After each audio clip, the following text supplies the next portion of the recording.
পৃথিবীর সব দেশে বাস চলে রাস্তার উপর দিয়ে, আর আমাদের দেশে বাস চলে একে অপরের গায়ের উপর দিয়ে। এখানে বাস চালানো মানে যুদ্ধ আর প্রতিযোগিতা। এদেশে নতুন ঝকঝকে একটা বাস রাস্তায় দেখলে অভিজ্ঞ ড্রাইভাররা করুণার চোখে তাকান, কারণ বাসের গায়ে ঘষা খাওয়ার দাগ, টোল খাওয়া বডি না হলে সেই বাস কোনো জাতের মধ্যেই পড়ে না। আর সেই গাড়ির ড্রাইভারের এখনো কোনো অভিজ্ঞতাই হয়নি। এদেশে কোন চালক কত অভিজ্ঞ তা বোঝা যায় তার বাসের গায়ে কতগুলো দাগ আছে তা দেখে। যে বাসের গায়ে যত বেশি দাগ, সেই চালক তত বড় উস্তাদ। প্রতিটি দাগের পেছনে আছে এক একটি বীরত্ব গাথা।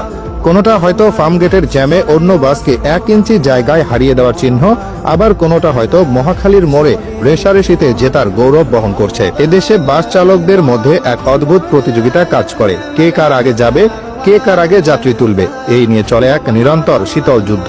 এই লড়াইয়ের তাদের প্রধান হাতিয়ার হলো ঘষে দেওয়া।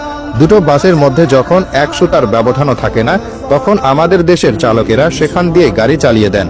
এই ঘেঁষাঘেঁষির সময় যে আওয়াজ হয় তাকে আপনারা দুর্ঘটনা ভাবতে পারেন, কিন্তু চালকদের কাছে এটা হলো মধুর সঙ্গীত। এটা অনেকটা নিজের এলাকা চিহ্নিত করার মতো। একবার গা ঘেঁষে চলে যাওয়ার মানে হলো এই রাস্তায় আমি সেরা। এই লড়াইয়ের অন্যতম গুরুত্বপূর্ণ চরিত্র হলো বাসের হেল্পার।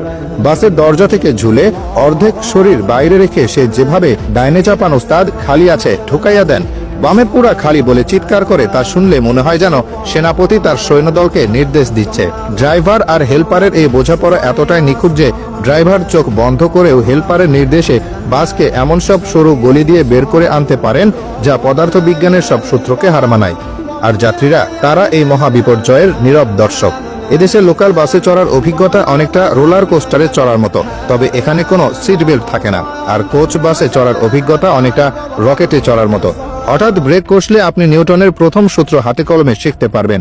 এক সিট থেকে আরেক সিটে উড়ে যাওয়া, অন্যের ঘাড়ে গিয়ে হুমড়ি খেয়ে পড়া, এগুলো এখানকার নিত্য নৈমিত্তিক ঘটনা।